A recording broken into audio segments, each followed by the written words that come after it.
Warahmatullahi wabarakatuh. Alhamdulillahirabbil alamin. Assalatu wassalamu ala hadzal nabiyil karim. Habibina Muhammad wa ala alihi wa sahbihi ajma'in. Wa tabi'in wa tabi'in wa man tabi'ahum bi ihsanin ila yaumiddin. Wa alaina ma'hum bi rahmatika ya arhamar rahimin. Yang sama-sama kita muliakan Dato' Zuraidi Rahim, Dato' Sri Supardi, Dato' Rusli, dan semua tamu yang datang dari Malaysia, seluruh adik-adik para pelajar Malaysia yang hadir pada malam yang berbahagia ini. Pertama-tama saya ingin mengucapkan puji dan syukur kehadiran Allah Azza wa Jalla. Kita semua dapat berkumpul di tempat ini dalam keadaan sehat walafiat, dan saya ingin mengucapkan selamat datang kepada adik-adik dari Malaysia yang mungkin ada sebagian yang baru pertama kali datang ke Jakarta. Saya ucapkan selamat datang ke Jakarta. Mudah-mudahan merasa senang dan merasa tentram selama berada di Jakarta. Jakarta ini kota sangat besar dengan 17 juta penduduk.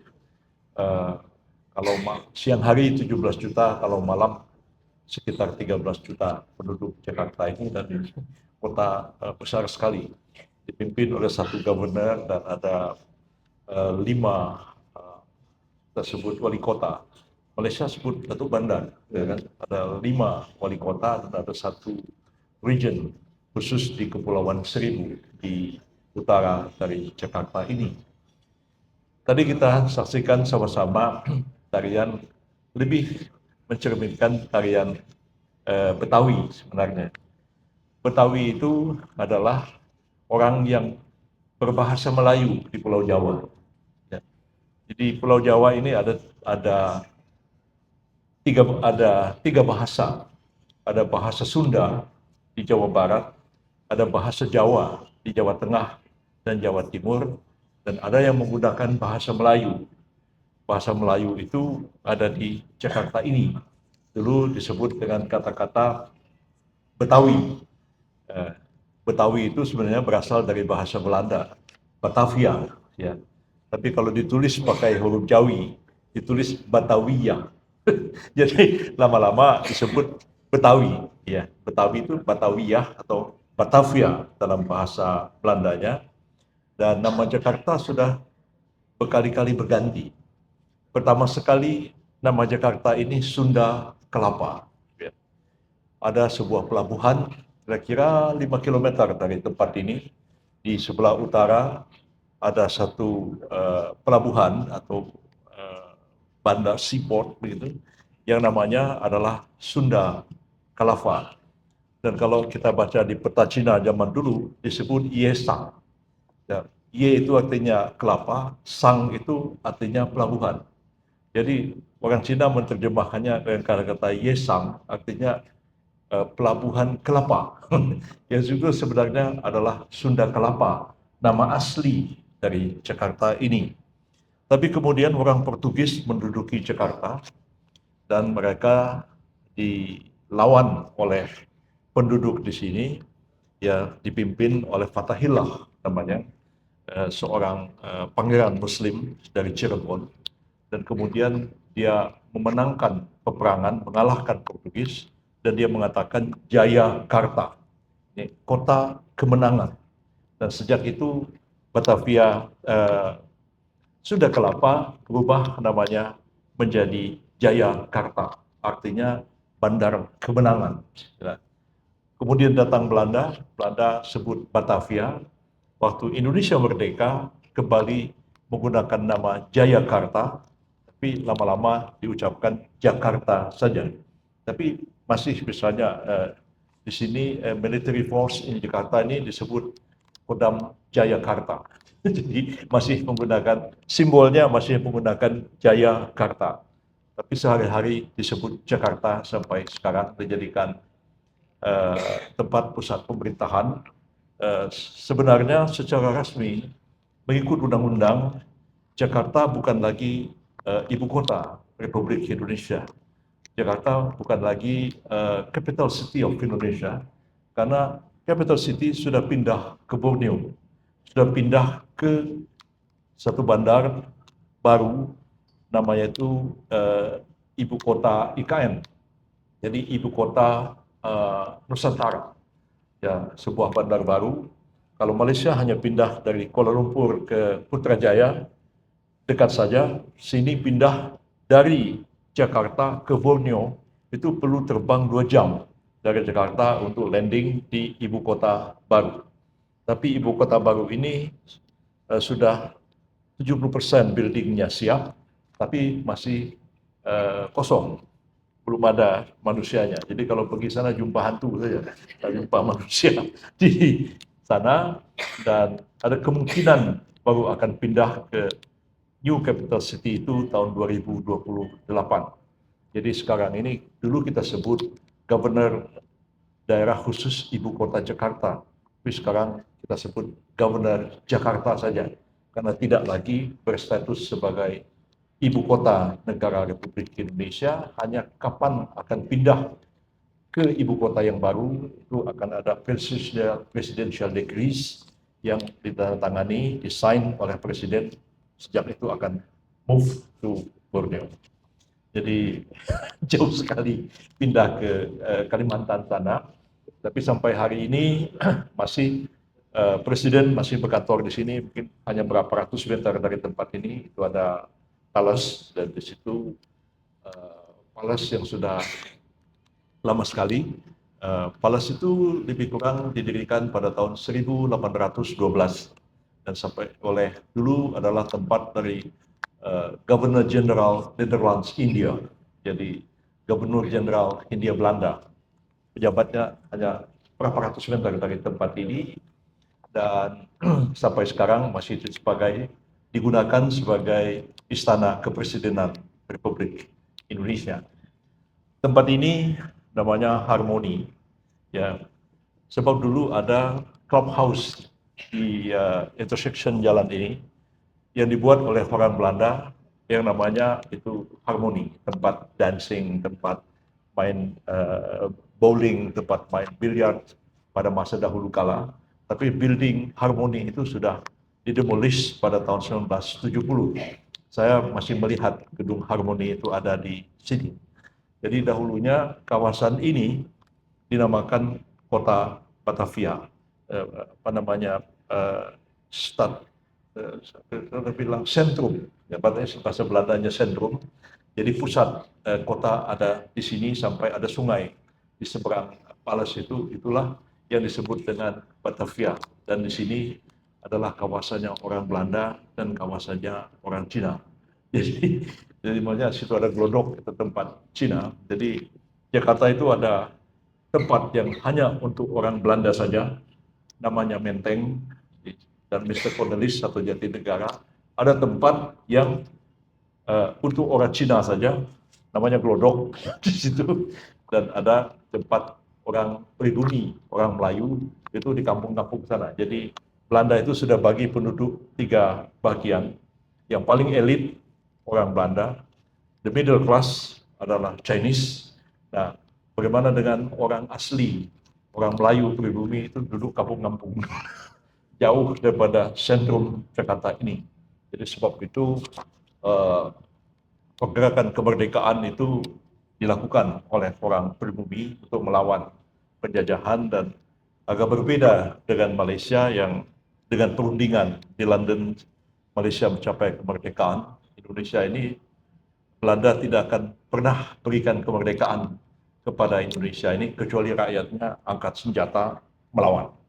Jadi kalau saya ingat masih ibu bapak saya masih ada, saya tanya bagaimana ceritanya ibu sama bapak saya itu bertemu, kawin. Dia bilang, karena belakangan saya tahu bapak ibu saya itu tidak ada surat kawin. Bahasa Melayu apa surat kawin itu ya? Hah? Surat nikah. Jadi dia bilang, tidak ada surat nikah. Karena saya ketemu ibu kamu itu, kami sama-sama tentara Jepang.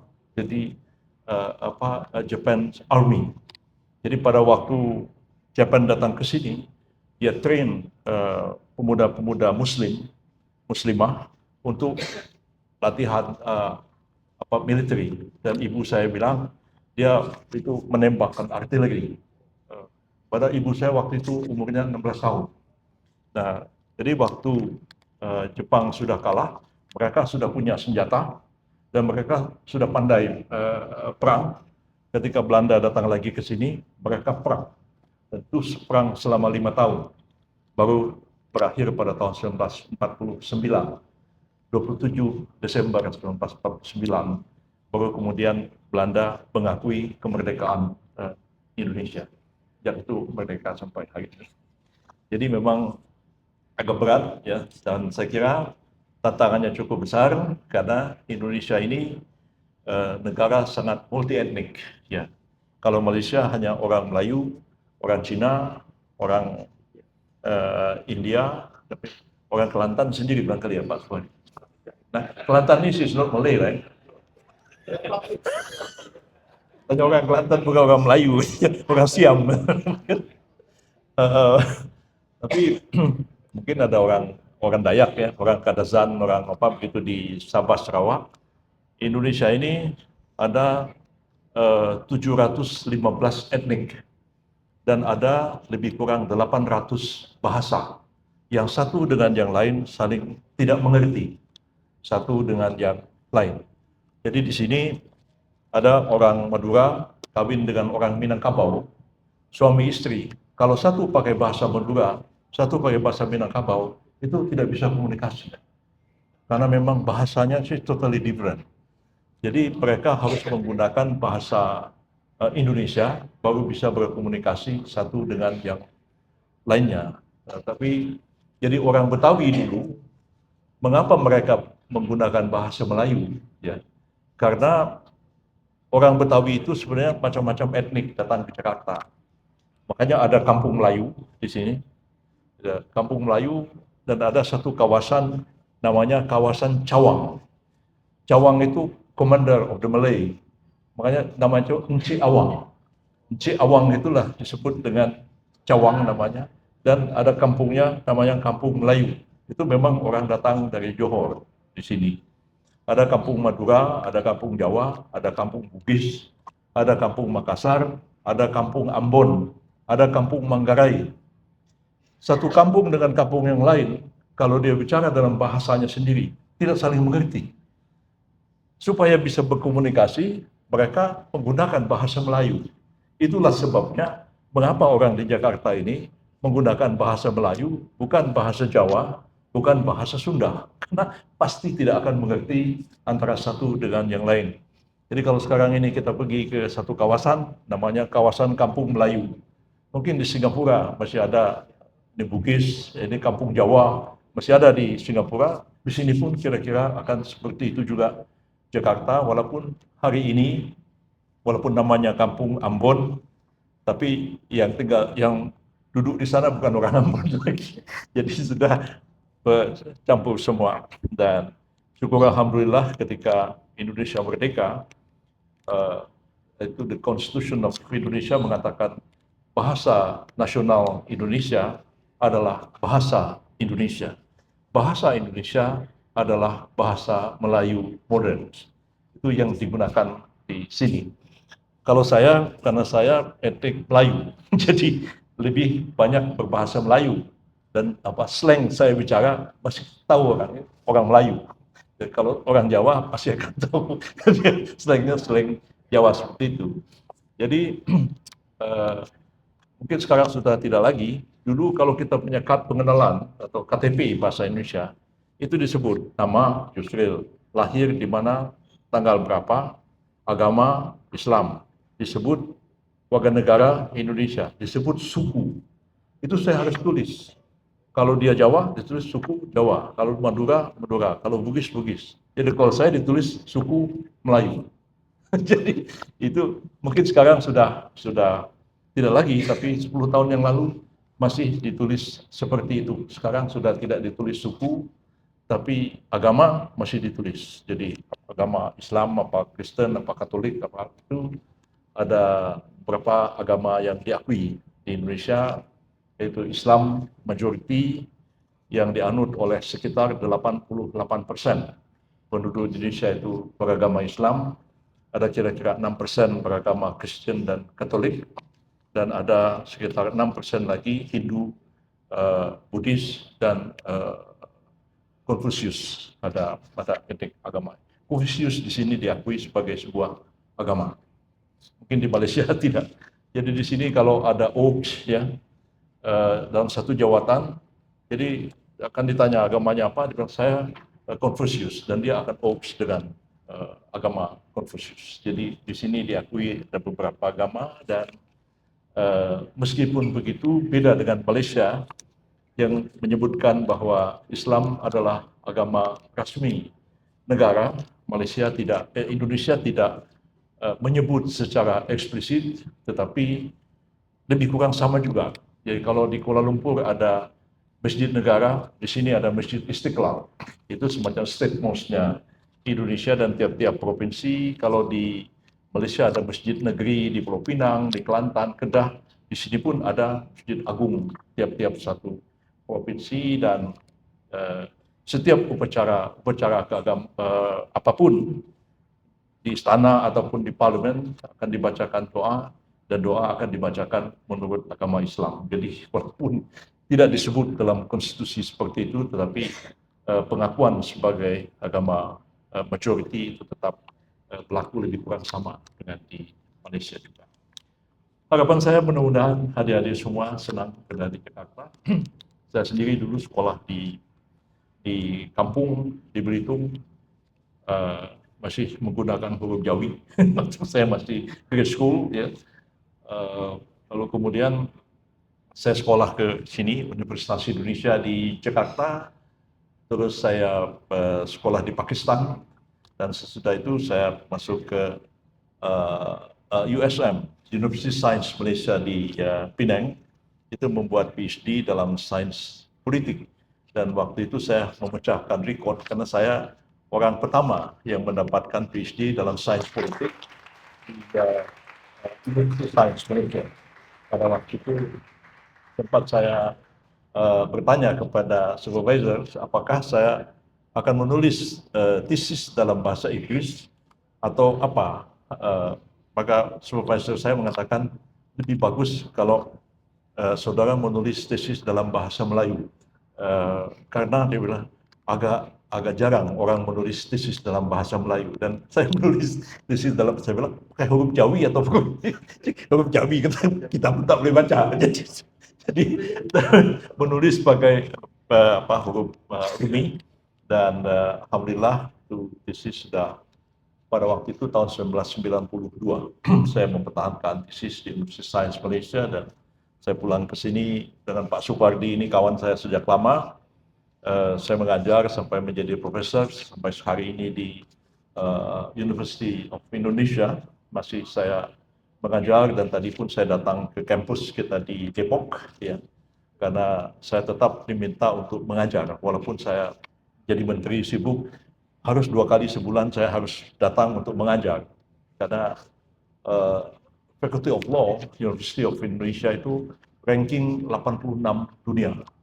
Jadi memang rankingnya sangat tinggi dan sangat susah untuk masuk ke Faculty of Law itu. Tapi saya berharap adik-adik semua nanti ada yang mau belajar di Malaysia atau mau belajar di sini, welcome. Dan banyak universiti yang bagus ada di daerah-daerah, bukan hanya di Jakarta, dan saya kira banyak dari Malaysia mau belajar di medical school, ya, karena memang oleh pemerintah sejak Pak Jokowi yang lalu, itu medical school dibuka banyak sekali, barangkali lebih dari 100 faculty of medicine itu dibentuk kembali, walaupun untuk masuk medical school University of Indonesia itu sama sulitnya, susahnya dengan masuk Faculty of Law, karena itu dianggap sebagai center dari tropical disease yang ada di sini.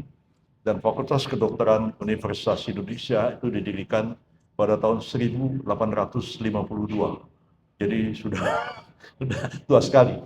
Sekolah saya Faculty of Law itu didirikan tahun 1912, jadi sudah tua sekali. Dan tapi biasanya orang dari mana-mana kalau mau mempelajari tropical disease itu memang harus belajar di medical school di University of Indonesia, sebab banyak penyakit-penyakit tropikal yang tidak dipahami. Ya.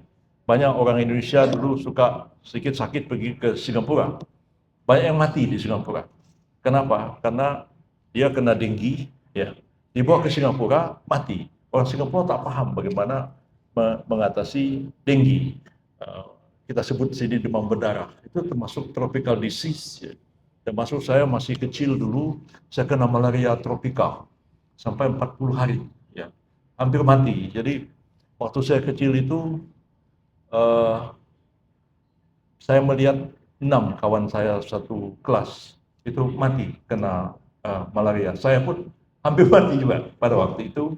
Dan belakangan kita ketahui bahwa kayak seperti malaria itu banyak negara-negara di Europe dia tidak mengerti bagaimana handle penyakit-penyakit tropikal seperti itu. Saya kira Malaysia, University Science Malaysia, setahu saya juga ada medical school di Kelantan kalau tidak salah ya, di tempat-tempat lain yang juga melakukan research dalam bidang tropical disease dan juga research mengenai traditional medicine. Dan saya pikir itu merupakan sesuatu yang bagus untuk kita kembangkan bersama. Sekali lagi saya ucapkan selamat datang di Jakarta, mudah-mudahan merasa betah di Jakarta, dan insya Allah dalam waktu dekat pun saya juga akan pergi ke Malaysia karena ada bilateral meeting dengan Menteri Dalam Negeri Malaysia mengenai transfers dan exchange of prisoners antara Indonesia dengan Malaysia. Jadi merasa senang. Kalau dulu saya hanya sendiri orang Melayu di kabinet, sekarang ada 6 orang Melayu di kabinetnya Prabowo Subianto. Jadi saya ingat dulu waktu tahun berapa ya, kira-kira tahun 2000 ya. Jadi saya waktu itu Minister of Justice perangkap Foreign Affairs. Jadi ada reception di rumah PM Pak Mahathir Mohamad pada waktu itu, dan kita disuruh menggunakan national dress masing-masing. Jadi karena saya orang Melayu, kita di sini saya mesti pakai baju Melayu. Jadi di sini begitu Pak Supardi, kalau ada upacara menggunakan pakaian adat daerahnya, itu tergantung etniknya. Kalau dia orang Jawa, dia pakai baju Jawa lah. Kalau Sunda pakai baju Sunda. Ya, tergantung. Saya pakai etnik Melayu. Saya pada waktu itu, saya ingat itu Puan Siti Hasmah, dia bertanya, ini menteri dari mana? Dia pakai baju Melayu. Pak Mahathir bilang, dia orang Malaysia tapi jadi menteri di Indonesia. Jadi, itu saya ingat sekali, tahun 2000, sudah lama sekali. Dan saya senang sekarang ada saya orang Melayu, ada Maman Abdurrahman dari Pontianak, Kalimantan Barat, ada Tito Karnavian orang Palembang, ada beberapa kawan lain dari Riau. Jadi lebih banyak orang Melayu di kabinet dibandingkan dengan kabinet-kabinet sebelumnya. Itulah ya. Tapi sekarang ya, di Malaysia malah orang Jawa ya. Lebih banyak orang Jawa, termasuk Pak Zahid Hamidi orang Jawa. Ya.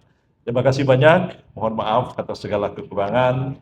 Mudah-mudahan Allah SWT akan memberikan rahmat kepada kita semua, dan kunjungan ini menjadi kunjungan yang bermakna bagi kita semua. Barakallahu li wa lakum. Assalamualaikum warahmatullahi wabarakatuh.